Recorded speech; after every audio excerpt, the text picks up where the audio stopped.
오늘의 말씀은 신명기 11장 13절에서 17절 말씀입니다. 내가 오늘 너희에게 명하는 내 명령을 너희가 만일 청종하고 너희 하나님 여호와를 사랑하여 마음을 다하고 뜻을 다하여 섬기면 여호와께서 너희의 땅에 이른 비 늦은 비를 적당한 때에 내리시리니 너희가 곡식과 포도주와 기름을 얻을 것이요 또 가축을 위하여 들에 풀이 나게 하시리니 내가 먹고 배부를 것이라. 너희는 스스로 삼가라. 두렵건대 마음에 미혹하여 돌이켜 다른 신들을 섬기며 그것에게 절함으로 여호와께서 너희에게 진노하사 하늘을 닫아 비를 내리지 아니하여 땅이 소산을 내지 않게 하심으로 너희가 여호와께서 주신 아름다운 땅에서 속히 멸망할까 하노라. 아멘. 사랑하는 우리 대전명석회 성도님들, 이 이른비의 기도, 우리의 삶 가운데 하나님이 부어주시는 이른비의 축복으로 우리의 시작하는 모든 일들이 형통하게 되는 은혜를 누리게 되기를 주님의 이름으로 간절히 소원합니다. 오늘 우리가 읽은 본문 말씀 신명기 11장 말씀에요, 하나님이 우리에게 약속해 주신 것이 있습니다. 우리가 마음을 다해서 하나님을 섬기면, 주님의 말씀을 순종하고 따르면 우리에게 약속을 주십니다. 어떤 약속을 주세요? 이른 비와 늦은 비의 축복을 부어주시겠다, 그렇게 약속하십니다. 여러분, 우리의 삶 가운데 반드시 필요한 하나님의 은혜가 있습니다. 오늘 우리가 이 새생명 행복축제 때도 함께 나눈 주제가 은혜 아닙니까? 은혜. 우리의 삶 가운데 은혜 없이는 살아갈 수 없기 때문에 반드시 필요한 은혜가 있습니다. 그것이 무엇이냐면 이른 비의 은혜와 늦은 비의 은혜라는 거예요. 이른 비와 늦은 비가 우리하고는 좀 시기가 다르기는 해요. 우리는 보통 언제쯤 씨를 뿌리나요? 봄에 씨를 뿌리죠. 3월, 4월쯤에 이제 파종을 합니다. 씨를 뿌려요. 그리고 언제 추수를 하죠? 10월, 11월 정도 가을이 되었을 때 추수를 하지 않습니까? 그런데 이스라엘은 우리하고 농사 짓는 시기가 좀 다릅니다. 이스라엘은 사막 기후이기 때문에 여름에 너무 더워요. 건조하고 너무 더워서 식물이 자랄 수 있는 환경이 아닙니다.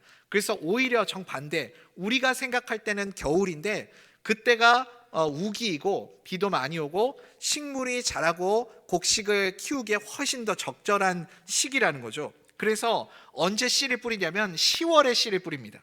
그리고 언제 거두죠? 4월에 이제 거두게 되는 거예요. 그러니까 우리하고 정반대라고 생각을 하시면 됩니다. 그래서 중요한 것은 시기겠죠. 모든 것을 시작할 때, 씨를 뿌릴 때 필요한 것이 이른비 기도입니다.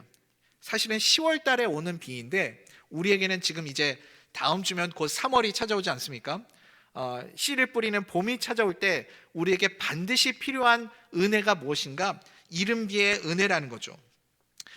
또 이제 이스라엘 백성들이 결실하게 될 때, 우리에게는 봄 시즌이지만 이스라엘 백성들에게는 거두게 되는 그 시기에 반드시 필요한 것이 또 늦은 비가 필요합니다. 비가 와야 잘 곡식이 이제 열매를 맺게 되는 거죠. 그래서 결실을 위한 은혜가 늦은 비의 은혜라고 말할 수 있습니다. 결실을 위한 은혜, 결말과 좋은 끝맺음, 모든 것이 이렇게 아름답게 끝맺음이 있어야 되지 않겠습니까?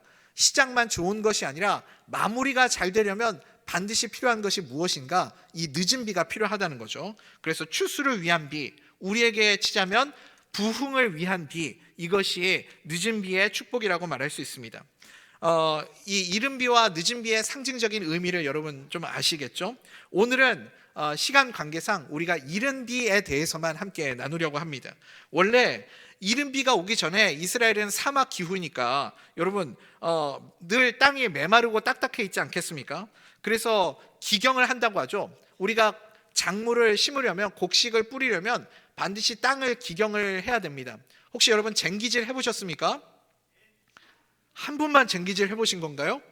여기 대전 사시는 분들은 다 도시분들이고 세련되셔가지고 쟁기질을 한 번도 안 해보신 것 같아요. 곡괭이질 한 번도 안 해보셨어요? 우리가 이렇게 씨를 뿌리기 전에 땅을 이렇게 다 쟁기질을 해서 밭을 일구지 않습니까? 그런데 아무리 땅을 쟁기질을 하고 기경을 해도요, 땅이 뒤집어지고 부드러워지려면 무엇이 필요하냐면 수분이 필요합니다. 물이 있어야 되는 거예요. 그래서 비가 없으면 아무 소용이 없는 거죠. 반드시 비가 필요합니다. 그래서 이른 비는요, 무엇을 설명하냐면 이른 비는 시작이 가능하게 하는 비입니다. 모든 시작이 가능하게 하는 비. 우리에게 이 이른 비의 축복이 필요하지 않습니까? 우리 성도님들의 삶 가운데 메마르고 딱딱하고 뭔가 시작해야 되는 상황인데 새롭게 시작하기에 참 어려움 있고 막막한 그런 상황 가운데 계시는 성도님들이 계십니까? 우리 청년들에게도, 그리고 또 새로운 사업을 구상하시고 시작하시는 분들에게도, 또 새롭게 가정을 이루시는 분들에게도, 또 새로운 각오와 결단으로, 다짐으로 새로운 일을 준비하고 시작하시는 모든 분들에게도 다 무엇이 필요해요? 이 이른 비의 은혜가 필요합니다. 이른 비의 축복과 은혜가 없이는 시작할 수가 없다는 거예요. 무슨 일을 시작할 때 하나님이 우리에게 주시는 은혜, 이것이 없으면 내가 아무리 노력하고 수고해도 결실을 거둘 수가 없겠죠. 그래서 우리가 무엇이든지 시작을 잘 하려면 반드시 이 이른 비가 필요합니다. 이른 비가 필요할 때가 언제라고 그랬어요, 여러분? 파종할 때, 씨를 뿌릴 때라고요. 씨를 뿌릴 때.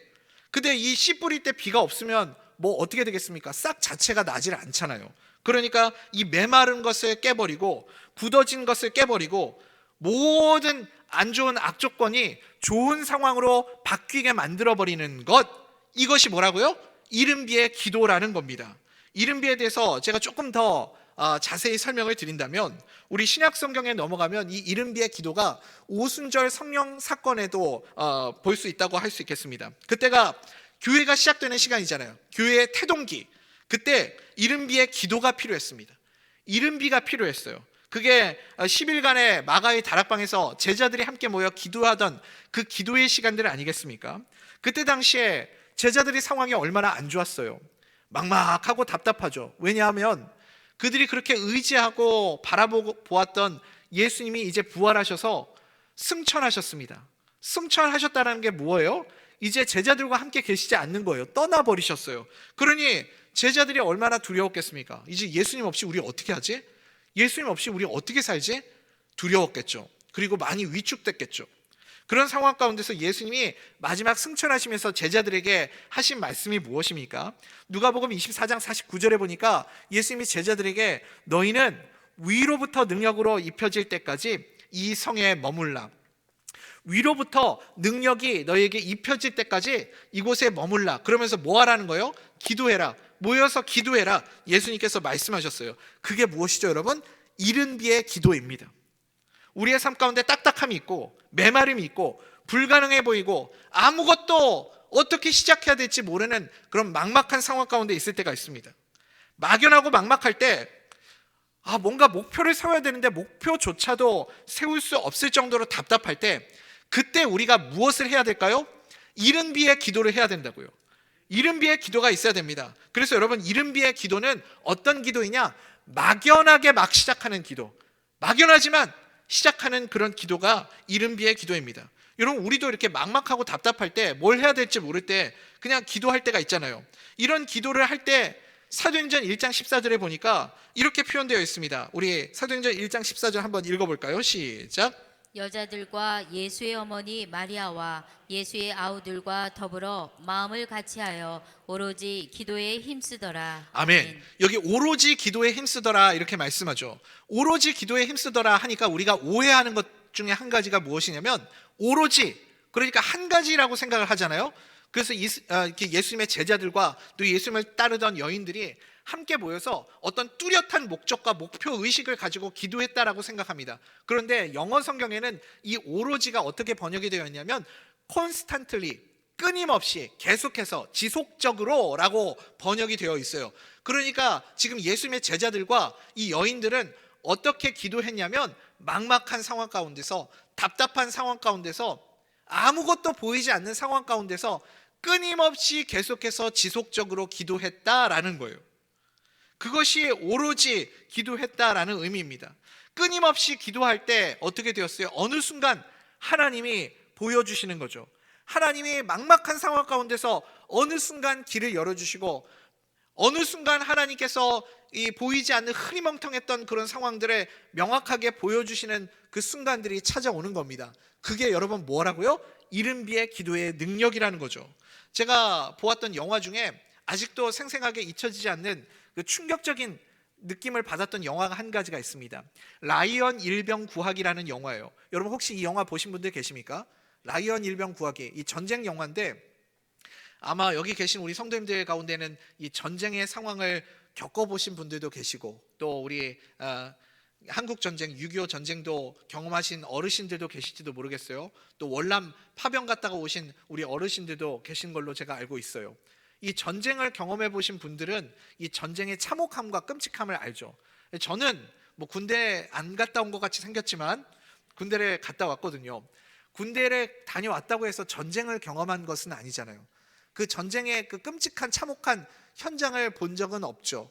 그런데 이 라이언 일병구하기라는 영화를 보면서 전쟁이 얼마나 무서운가 끔찍한가를 좀 경험을 할 수 있었습니다. 간접적으로. 제일 시작하는 첫 번째 장면이 무엇이었냐면 어떤 그 전쟁터의 이 상륙 작전을 시행하는 그 첫 장면이 시작되거든요. 상륙 작전. 그러니까 이 배를 타고 이렇게 육지로 들어가는 부대가 있잖아요. 해병대들이 그 일을 하죠. 상륙 작전을 하는데 그 배에서 이렇게 뚜껑이 이렇게 쫙 열려서 병사들이 이제 바닷가에서 뛰어내려 가지고 이 언덕으로 돌격을 하는 거죠. 근데 언덕으로 올라가기 전에 배에서 이렇게 문이 쫙 열리는 순간서부터 총성이 막 빗발치기 시작하는 거예요. 그래서 배에서 바닷가로 이렇게 해변으로 발을 내디디기도 전에 수많은 사람들이 그 자리에서 다 즉사해 버립니다. 다 총에 맞아서 거기서 다 죽어요. 그냥 밑도 끝도 없이 설명도 없이 그 장면부터 시작을 하는 거예요. 그러니 얼마나 충격을 받아요. 막 사람들이 거기서 다 죽어요. 그런데 정말 신기한 게 그 죽는 그 사람들 중에 한두 명이 살아남는 겁니다. 한두 명. 해병대가 일당백의 역할을 감당하잖아요. 그래서 그렇게 훈련이 고되고 힘든 것 아닙니까? 한두 명이 살아남아가지고 그 진지를 뚫고 들어가가지고 거기에 막 수류탄을 던지고 그래서 거기를 이렇게 점령하는 그런 모습들을 보았던 기억이 납니다. 근데 여러분 우리가 이렇게 그 상륙작전을 할 때 굉장히 비효율적이잖아요. 이거는 수많은 사람들의 생명을 희생해가지고 한두 명 살아남아가지고 너무 이 살아남을 확률이 적지 않습니까? 근데 이 상륙작전의 확률을 높일 수 있는 방법이 있어요. 어떻게 하면 희생자의 수를 줄이고 그리고 이 상륙작전을 쉽게 할 수 있을까요? 어떻게 하면 되죠? 가장 쉬운 방법은 이 상륙작전을 시행하기 전에 먼저 비행기가 와가지고 진지를 초토화시켜 버리면 됩니다. 거기다가 폭탄을 투하해가지고 진지를 초토화시켜 버리고 그 다음에 이 상륙작전을 시행하면 훨씬 더 쉽게 효과적으로 그렇게 이 작전을 수행할 수 있는 것 아니겠습니까? 말하자면 이렇게 우리의 삶 가운데 한포사격처럼 우리의 삶에 굳어진 것들 있죠. 막막한 것들, 장벽들, 악한 마귀가 가로막고 있는 이 모든 것들을 초토화시켜버리고 굳어진 것들을 다 뒤집어서 기경해버리는 것이 무엇이라고요, 여러분? 그게 이른비의 기도입니다. 그게 이른비의 능력이라는 거죠. 여러분, 그래서 이른비 기도는 어떤 기도인가? 사실은 많은 기도예요. 많이 하는 기도, 기약 없는 기도, 끊임없이 하는 기도, 거듭되는 기도, 닥치는 대로 하는 기도, 그것이 바로 이른비 기도입니다. 이렇게 기도해야 하는 이유가 무엇이냐면 아직까지는 우리에게 뚜렷한 목표가 없기 때문에 그렇습니다. 모르기 때문에 뚜렷한 목표가 우리 가운데 세워지지 않았기 때문에 닥치는 대로 기도하는 것이 중요하죠. 여러분 그래서 우리가 함께 기도하는 것이 참 중요합니다. 무슨 일을 시작할 때 어떤 일을 계획할 때 그리고 준비할 때 반드시 우리에게 필요한 것이 무엇이냐면 이 이른비 기도의 시간이 필요합니다. 우리의 삶에 이 굳어져 있는 것들 악한 마귀의 장벽들을 초토화시키는 그래서 어려운 상황들을 쉬운 상황으로 바꿔버릴 수 있기 위해서 우리가 반드시 해야 될 것이 이 이른비의 기도라는 거예요. 2025년이 시작되면서 4만 시간 기도 운동을 우리가 시작하게 되었습니다. 많은 성도님들이 이 4만 시간 기도에 동참하고 계세요. 어떤 분들은 아마 이 4만 시간 기도를 하고 계시면서도 이런 생각이 드시는 분들 계실 거예요. 우리가 이거 4만 시간 기도하는 이유가 도대체 뭐지? 아니 4만 시간 채우면 뭐가 좋은데? 우리가 이거 해가지고 뭐 무슨 유익이 있지? 이런 생각이 들고요. 뭐 기도하라고 해서 하기는 하는데 막막하게 생각되고 동기부여도 잘 되지 않고 답답하고 그런 생각을 가지고 계신 분들도 있으실지도 모르겠습니다. 여러분 막막하니까 우리에게 필요한 게 이 이른비 기도라니까요. 아무것도 그림이 안 그려지니까 이 이른비의 기도가 필요한 거라고요. 우리가 오늘 새생명 행복축제를 선포식을 거행하지 않았습니까? 우리가 멋지고 거창하게 이렇게 선포식을 하긴 했지만 사실은 막막하죠. 아무것도 우리 손에 잡힌 게 없죠. 오늘 시작하는 첫날인데 눈에 보이는 것도 없고 지금 막막한 그런 상황이지 않습니까? 몇 분이나 작정을 하게 될지, 또 작정한 분들 중에 몇 분이나 우리 교회로 오시게 될지, 항상 시작할 때마다 제 마음속에 드는 생각이 무엇이냐면 참 막막하다, 답답하다, 그런 생각이 듭니다. 막막하기 때문에, 답답하기 때문에 여러분, 우리에게 이 이른비의 기도가 필요합니다. 지금 우리는 이 이른비의 은혜를 구해야 할 때입니다. 사랑하는 우리 대전명석교 성도님들, 우리 성도님들의 인생 가운데도 이렇게 막막하고 답답하고 길이 보이지 않고 아무것도 어떻게 해야 될지 모르는 그런 상황 가운데 계시는 성도님들이 있으십니까? 이 이른비의 기도로 우리의 삶이 아무것도 안 될 것 같은 상황이 될 수 있는 상황으로 변화되는 그런 은혜가 있기를 축복합니다. 다윗도 그랬죠. 다윗의 인생 가운데도 이 이른비의 은혜가 필요했던 순간들이 있습니다. 그게 언제였죠? 사울 왕에게 쫓겨가던 시절, 사울 왕에게 쫓겨다니면서 그렇게 도망자의 신세로 살아다니던 그 시절에 이 이른비의 은혜가 필요했습니다. 사무엘상 23장에 보니까 다윗이 사울 왕에게 쫓겨다니고 있었습니다. 그런 상황인데 어떤 소식을 들었냐면 그일라에 살고 있는 백성들, 그일라 성에 살고 있는 백성들이 블레셋의 공격을 받아서 지금 어려운 상황 가운데 처해 있다는 소식을 듣게 되었습니다. 누가 그일라 백성들을 도와줘야 돼요? 누가 그일라 백성들을 지켜줘야 됩니까? 왕이죠.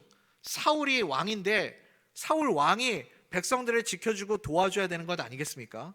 그런데 이 사울 왕은 지금 다윗을 죽이는데 혈안이 돼가지고 자기의 책임과 직무에 대해서도 지금 제대로 그 일을 감당하지 못하고 있는 거예요. 그때 지금 도망자 신세인 주제에 다윗의 마음 가운데 기도하고 싶은 마음이 들었습니다. 그래서 하나님 앞에 다윗이 기도를 하죠. 하나님, 지금 제가 이 지경인데 저 그일라 백성들을 돕는 게 맞습니까? 제가 이게 도우러 가는 게 의미가 있을까요? 그렇게 기도를 드려요. 그런데 그 기도를 듣고 있었던 다윗과 함께하는 다윗의 동료들의 생각은 어땠을까요? 다윗의 동료들이 다윗이 그렇게 기도하고 있는 모습 보니까 너무 한심한 거예요. 아니 지금 우리가 죽게 생겼는데 돕기를 누구를 도와? 그런 생각이 드는 거죠. 우리 사무엘상 23장 3절 말씀 한번 읽어볼까요? 같이 한번 읽어보겠습니다. 시작. 다윗의 사람들이 그에게 이르되 보소서 우리가 유다에 있기도 두렵거든 하물며 그일라에 가서 블레셋 사람들의 군대를 치는 일이리까 한지라. 아멘. 아멘. 그러니까 지금 다윗의 그 수하들이 무슨 얘기를 하는 거냐면, 아니 지금 우리가 이 도망 다니기도 힘들어 죽겠는데, 아니 지금 이 상황에 돕기는 누구를 돕는다는 겁니까? 우리 코가 석잔데, 아니 지금 우리도 살아남기 바빠 죽겠는데 누구를 도와요? 정신 차리세요. 이런 의미인 거죠. 부하들의 민심도 별로 좋지 않았어요. 그런데 다윗이 다시 한번 하나님께 기도를 해요. 다윗의 위대함이 이런 부분인 것 같습니다. 막막하고 답답하고 길이 보이지 않을 때 다윗은 하나님의 은혜를 구하는 기도를 드려요. 그때 하나님께서 응답을 해주시는 거죠. 다윗에게 정말 필요했던 이 이른비의 은혜를 하나님께서 허락해 주십니다. 우리 사무엘상 23장 4절 말씀 같이 한번 읽어볼까요? 시작. 다윗이 여호와께 다시 묻자온대 여호와께서 대답하여 이르시되 일어나 그일라로 내려가라 내가 블레셋 사람들을 내 손에 넘기리라 하신지라. 아멘. 하나님의 응답을 주세요. 그래서 다윗이 하나님이 주신 이 응답을 가지고 확신을 가지고 그일라에 가서 백성들을 돕고 이 블레셋 군대를 물리치게 됩니다. 나중에 물론 이 그일라 백성들이 또 다윗을 배신하죠. 그리고 뒤통수를 치지만 배신하고 말고 그거는 그일라 백성들의 문제고, 다윗이 하나님 앞에 이렇게 기도를 드렸다. 막막하고 답답한 상황 가운데 이른비의 은혜를 구하며 기도를 드렸다는 게 중요한 거죠. 다윗이 하나님 앞에 이렇게 기도를 드렸습니다. 그럴 때 하나님이 응답해 주시는 거죠. 여러분 제가 말씀드렸죠. 이른비의 기도가 뭐라고 그랬습니까? 막막하고 답답한 상황 가운데 시작할 수 있게 하는 능력을 주시는 것이 이른비의 기도다 말씀드렸죠. 다윗이 이 기도를 드리고 순종했을 때 어떤 일이 일어났습니까? 원래 다윗의 부대가 한 400명 정도 되었습니다. 그런데 그일라 백성들을 구하기 위해서 전쟁을 치르는 사이에 어떤 일이 벌어졌냐면 다윗의 군대의 숫자가 400에서 600으로 늘어났어요. 이게 사실은 말이 안 되는 일 아닙니까? 전쟁을 했으면 전사한 우리 아군도 있을 테고 부상을 당한 아군들도 있을 텐데 오히려 숫자가 더 늘어났어요. 그러니 다윗이 이것을 예측하고 계산하고 한 일이 아니었죠. 막막하고 답답한데 기도하고 하나님이 주시는 응답 붙잡고 그렇게 순종했을 때 하나님이 오히려 다윗에게 더 형통하게 되고 잘 되게 되는 은혜를 주셨다라는 겁니다. 또 어떤 일이 벌어졌냐면 다윗의 명성이 높아졌어요. 이렇게 많은 사람들에게 소문이 나기 시작했습니다. 왜냐하면 사울 왕은 자기 백성들을 버렸는데 다윗은 도망자로 도망 다니고 있는 그런 상황 가운데서도 끝까지 자기 백성을 포기하지 않고 지켜줬다는 거예요. 그런 백성들이 그런 소문이 나면서 다윗에 대해서 더 칭송하고 다윗을 높여주지 않았겠습니까? 다윗이 이런 것을 기대하면서 도와줬던 게 아니에요. 다윗은 하나님의 은혜가 필요했던 겁니다. 아무것도 길이 보이지 않고 아무것도 어떻게 해야 될지 모르는 그런 막막한 상황 가운데 있을 때 하나님께 그냥 모든 상황을 다 열어놓고 기도를 드리는 거죠. 나를 위해서뿐만 아니라 나의 생명을 위해서뿐만 아니라 다른 사람들을 위해서도 교회를 위해서도 하나님의 나라를 위해서도 그리고 여러 가지 다른 백성들을 위해서도 그렇게 모든 것을 다 열어놓고 기도해야 했습니다. 그렇게 기도할 때 하나님께서 이른비의 축복을 다윗에게 부어주신 줄 믿습니다. 자기가 생각하지도 못했던 이런 유익들이 다윗에게 있게 되더라는 거죠. 여러분, 이것이 이른비 기도의 능력입니다. 사랑하는 우리 대전명석회 성도님들, 우리가 무언가를 시작하고 계획할 때 반드시 필요한 것이 무엇입니까? 가장 필요한 것이 무엇이죠? 되게 하는 능력이 있어야 되잖아요. 될 수 있는 상황을 만드는 거잖아요. 막막한 상황 가운데 우리가 이 이른비 기도를 드리면 하나님께서 모든 상황을 변화시켜 주실 줄 믿습니다. 우리에게 이 이른비의 기도가 필요해요. 끊임없이 하는 기도, 모든 상황을 열어놓고 주님께 드리는 기도, 이 기도가 우리에게 필요합니다. 새생명 행복축제를 시작하면서 우리는 하나님의 은혜를 구해야 됩니다. 은혜 없이는 이 일을 감당할 수가 없죠. 그래서 새생명 행복축제의 주제가 뭐라고 그랬죠, 여러분? 여기 뭐라고 써져 있어요? 당신을 향한 하나님의 부르심. 영어 잘하시죠, 여러분? 은혜유. 은혜유. 은혜유. 여러분 잊지 마십시오. 당신에게 필요한 것이 은혜라는 거예요. 당신에게 정말 필요한 것이 은혜. 내가 당신에게 전하고 싶은 것이 은혜입니다. 그 말을 줄여가지고 뭐라고 하냐면 은혜유라고 하는 거예요. 여러분, 우리 다시 한번 주제 한번 구호를 외쳐볼까요? 부르심이 은혜, 보내심이 은혜, 만남이 은혜, 전도의 열매 맺는 은혜. 아멘. 여러분, 우리를 부르신 것도 은혜고 우리를 보내시는 것도 은혜고 만나게 하시는 것도 은혜고 우리에게 아멘이 왜 점점 작아지십니까? 자신이 없으신가요? 전도의 열매를 맺게 하시는 것도 하나님의 은혜인 줄 믿습니다. 우리가 할 수 있는 게 아무것도 없다고요. 그래서 무엇부터 시작하는 거예요? 진지를 초토화시키는 이 북대전 땅을 하나님의 은혜로 초토화시키는 이른비의 기도가 필요한 줄 믿습니다. 여러분, 이른비의 기도는요, 소박한 기도예요. 미미한 기도입니다. 우리가 작은 것 같은 이런 기도이지만 소박하고 미미하지만 작은 한 사람의 그 기도를 통해서 하나님의 크신 일을 이루어가게 됨을 여러분 믿으시기 바랍니다. 다윗의 그 기도 한 사람의 기도를 통해 하나님이 이스라엘 백성 전체를 구원하여 주시고 살려주시는 것처럼 우리도 미미하지만 작고 소박하지만 내가 나라를 위해서 기도하고 교회를 위해서 기도하고 북대전 땅의 성시화를 위해서 기도하면 하나님이 내 기도를 들으시고 우리를 통해 하나님의 크신 일과 역사를 이루어가게 하여 주실 줄 믿습니다. 그런 이른비의 은혜가 우리에게 필요한 거죠. 19세기를 우리가 위대한 선교의 시대라고 말하지 않습니까? 그 19세기의 초반에 1806년도에 미국 동부에 살고 있는 어떤 아이들이 있었습니다. 아이들이 이제 벌판에서 놀다가 비가 왔어요. 비가 내리니까 비를 피해서 어디로 들어갔냐면 건초 더미들을 이렇게 쌓아놓은, 영어로는 헤이스택이라고 하죠. 거기에 들어간 겁니다. 그 건초 더미 안에 들어가서 춥고 으슬으슬거리니까 할 게 없잖아요. 근데 한 친구가 아이들에게, 5명의 아이들에게 제안을 한 거예요. 우리 다 같이 손잡고 기도하자. 왜 그런 마음이 들었을까요? 그 아이들이 아무것도 아닌데 그 안에서 우리 그냥 손잡고 같이 기도하자. 무엇을 위해서 기도할까? 이 땅을 위해서 기도하자. 그리고 하나님의 선교를 위해서 기도하자. 그러면서 그냥 막연하고 막막하고 답답한 그런 기도를 하나님 앞에 드렸습니다. 그런데 그렇게 같이 손을 잡고 기도하는데 거기에서 성령의 불이 붙은 거예요.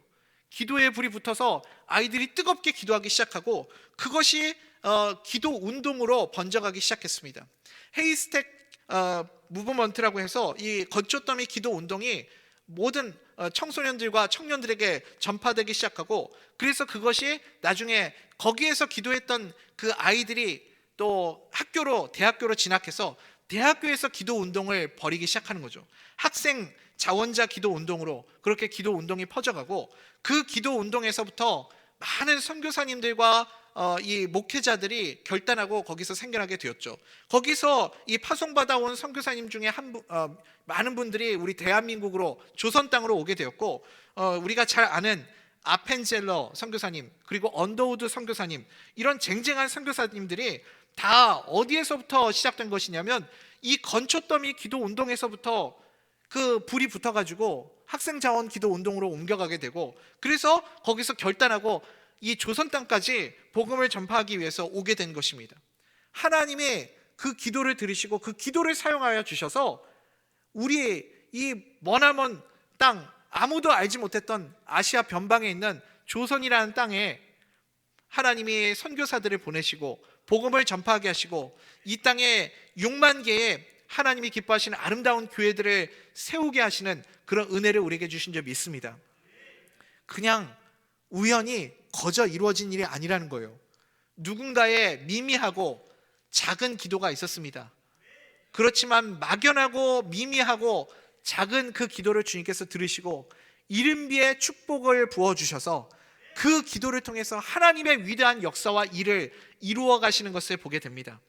사랑하는 우리 대전명석교회 성도님들, 이제 말씀 맺겠습니다. 우리에게도 이런 은혜가 필요하지 않습니까? 이 시대에도 이런 이른비의 기도가 필요합니다. 그리고 이른비의 축복이 필요합니다. 우리가 기도해야 할 것들이 얼마나 많이 있습니까? 다음 세대들을 위해서 기도해야 됩니다. 전 세계의 출산율이 대한민국이 가장 적다고 하죠. 가장 낮은 출산율. 그래서 어떤 경제학자는 10년 후면 대한민국의 경제가 무너질 수도 있다. 그런 위기론을 말하기도 합니다. 우리나라 이런 위기의 상황 가운데 누가 기도해야 되겠습니까? 우리가 기도해야 되겠죠. 막막한데 답답한데 우리가 뭘 압니까? 경제학자도 아니고 우리가 무언가를 이뤄낼 수 있는 위치도 아니고 그렇지만 헤이스택 무브먼트처럼 우리가 그렇게 기도하면 하나님이 내 기도 들으시고 이 나라 이 민족을 다시 살려주실 줄 믿습니다. 우리 대전명석교회 비전트리에 있는 다음 세대들에게 소망이 있고 기대가 있고 미래가 있는 그런 이 땅을 우리가 물려주게 될 줄 믿습니다. 그런 은혜를 하나님이 허락하여 주실 줄 믿습니다. 지금은 나라를 위해서 기도해야 할 때고요. 또 우리 교회를 위해서 기도해야 될 때고요. 또 우리 자녀들을 위해서 기도해야 될 때고 우리 가정을 위해서 기도해야 될 때입니다. 우리가 기도해야 할 것이 얼마나 많이 있습니까? 우리가 이렇게 막막하지만 답답하지만 막연하지만 함께 힘을 모아서 기도할 때 그 기도를 통해서 하나님의 역사가 나타나기 시작할 줄 믿습니다. 시작하는 사람들, 어떤 일을 새롭게 시작하는 그런 일들이 나오고 또 성령님이 주시는 뜨거움으로 하나님의 역사와 일을 이루어가는 성도들이 우리 가운데 나타나게 될 줄 믿습니다. 사랑하는 우리 대전명석교회 성도님들, 우리의 삶 가운데 이 이른비의 능력을, 이른비의 축복을 구하기를 간절히 소원합니다. 하나님이 주시는 이 이른비의 축복으로 우리의 삶 가운데 굳어져 있는 모든 것들, 딱딱해져 있는 것들, 변화되지 않을 것 같은 우리의 상황들, 그리고 막막하고 막혀있는 장벽들을 이 이른비의 능력으로 다 깨부수고 초토화시키고 될 수 있는 상황, 이루어질 수 있는 상황, 좋은 상황으로 변화시키는 그런 은혜가 있기를 간절히 소원합니다. 우리의 모든 닫혀있는 환경이 열리게 되는 축복이 우리 가운데 임하게 되기를 주님의 이름으로 간절히 소원합니다.